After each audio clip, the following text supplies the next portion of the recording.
नमस्कार दोस्तों, एक बार फिर हम बात करेंगे। आज जिस तरीके से सुकमा से खबर निकल कर आई है कि 17 जवान नक्सलियों के साथ मुठभेड़ में मारे गए हैं, 14 जवान गंभीर रूप से घायल हैं जिनको यहाँ के रामकृष्ण अस्पताल में भर्ती किया गया है। उन सभी जवानों को श्रद्धांजलि देते हैं। लेकिन बड़ा सवाल यही है कि इतने सालों से लगातार नक्सलियों के साथ मुठभेड़ होती है, हमारे जवान शहीद होते हैं। स्थितियां सुधारने की बात सरकारें कहती है, लेकिन वो स्थितियां सुधरती हुई नज़र नहीं आती हैं। लगातार जवानों की शहादत होती है, बड़ी संख्या में हमारे जवान घायल होते हैं। हर बार वही सरकारों का रटा रटाया जवाब आता है, चाहे पिछली सरकार हो, 15 साल की भाजपा सरकार हो या वर्तमान में कांग्रेस सरकार। इस नक्सल समस्या को रोक पाने में कामयाब नहीं दिख रहे हैं। एक आंकड़े के अनुसार पूरे देश भर में जो नक्सली घटनाओं या आतंकवादी घटनाओं में जो शहादत होती है, उसके आधे से ज़्यादा जवान हमारे छत्तीसगढ़ से होते हैं। 2005 से लेकर 2018 तक का एक सर्वे था जिसमें करीब 1900 से अधिक लोग देश भर में जवान जो हैं वो शहीद हुए थे और उसमें से आधे से ज़्यादा जवान छत्तीसगढ़ के थे। तो छत्तीसगढ़ में जो स्थितियां हैं वो कितनी विकट हैं, ये आंकड़ा बताने के लिए काफ़ी है। सरकारें लगातार दावा करती हैं कि हम स्थितियां सुधार लेंगे, बहुत सारे आंकड़े दिखाते भी हैं, लेकिन वो आंकड़े धरी रह जाती हैं जब इस तरीके से कोई बड़ा नक्सली हमला होता है और फिर हम मात खाते हैं। नक्सली कामयाब हो जाते हैं अपने मंसूबों में।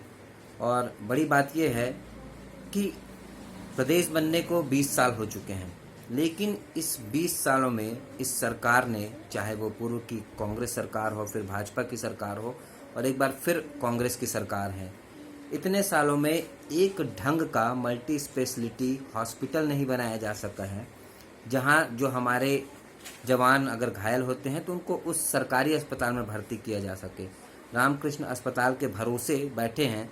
जब इतने सालों में हम एक ढंग का अस्पताल नहीं बना सके जहां हमारे जवानों को इलाज किया जा सके, तो हम कैसे मान लें कि चाहे वो राज्य की सरकार हो या केंद्र की सरकार हो, अभी जो विपत्ति आई है कोरोना जैसी, उससे निपटने के लिए तैयार है। आज का जो न्यूज़ है उसके अनुसार लगभग 1000 बेड निजी अस्पतालों को भी मिलाकर छत्तीसगढ़ राज्य में है, रायपुर में है।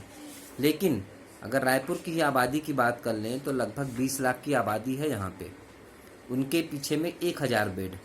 अब आप सोचिए, ये राजधानी की स्थिति है, प्रदेश की आबादी 2.5 करोड़ की है। जब रायपुर में 1000 बेड की व्यवस्था है, वो भी जोड़ तोड़ करके, तो बाकी जगहों का स्थिति का अंदाज़ा आप सहज लगा लीजिए। अगर ये जो कोरोना वायरस है अगर फैलता है महामारी के रूप में, तो किस तरीके की परिस्थितियाँ निर्मित होंगी। यही वजह है कि आज आपने, हमने, सारे लोगों ने कोशिश की कि जनता कर्फ्यू में शामिल हुए, लोग घरों से नहीं निकले, थाली भी बजाए शाम को 5 बजे उन सभी लोगों के लिए जो हमारे आपके लिए जुटे हुए हैं, चाहे वो स्वास्थ्य कर्मचारी हों या नगर निगम के कर्मचारी हों, ऐसे तमाम लोग, मीडिया के लोग, तमाम लोग जो व्यवस्था बनाने में जुटे हुए हैं, उन सभी लोगों के लिए थाली बजाए हैं, बहुत अच्छी बात है। लेकिन सवाल यही है कि इस थाली और ताली के अलावा क्या व्यवस्था सरकारें दे रही है। देश के प्रधानमंत्री लोगों को संबोधित करते हैं, उनसे धैर्य बनाए रखने की अपील करते हैं, घरों में रहने की अपील करते हैं। अच्छी बात है, लोगों ने इस अपील को माना भी है। लेकिन आप बताएंगे कि आपके पास व्यवस्था क्या है इस महामारी से निपटने के लिए? कितने वेंटिलेटर हैं, क्या इंतज़ाम किए जा रहे हैं? धार्मिक आधार पर आप हम लड़ते रहते हैं, मुद्दे होते हैं, लेकिन हमारी सरकारी अस्पतालों की स्थिति क्या है?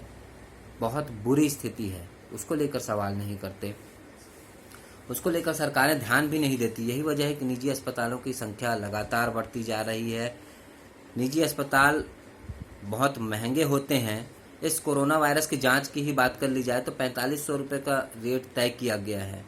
एक आम आदमी अगर वो डर गया, उसे लगा कि सर्दी, खांसी, बुखार जैसे लक्षण हैं जो कि कोरोना के हो सकते हैं, तो अगर वो इलाज कराने जाएगा तो सरकारी अस्पतालों में तो स्थिति ये है कि आप समझ सकते हैं, वहाँ पे वैसे ही जांच के लिए कई मरीजों को भगा दिया जा रहा है जो पॉजिटिव हो सकते हैं, बाहर से आए हैं, उनके लिए इंतज़ाम नहीं है। एम्स में बताया जाता है किस तरीके से किया गया।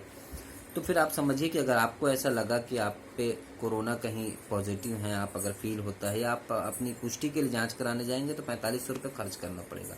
हालांकि आज के अखबार में ज़रूर दिया है कि सरकार ऐसे किसी भी इलाज को फ्री करेगी, अच्छी बात है, लेकिन इंतज़ाम उतने बेहतर नहीं है।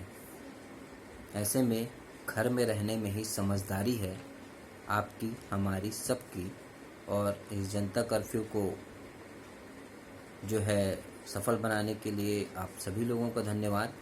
लेकिन सरकार से सवाल ज़रूर पूछिए कि आखिर हमारे स्वास्थ्य के लिए सरकारों के पास क्या व्यवस्था है, सरकारी अस्पतालों की क्या स्थिति है, उनको सुधारने के लिए क्यों प्रयास युद्ध स्तर पर नहीं किए जाते, क्यों ऐसी महामारी, कोरोना जैसी महामारी अगर फैल गई तो हम लाचार हो जाएंगे, बेबस हो जाएंगे और थाली और ताली ही पीटते रहेंगे क्या।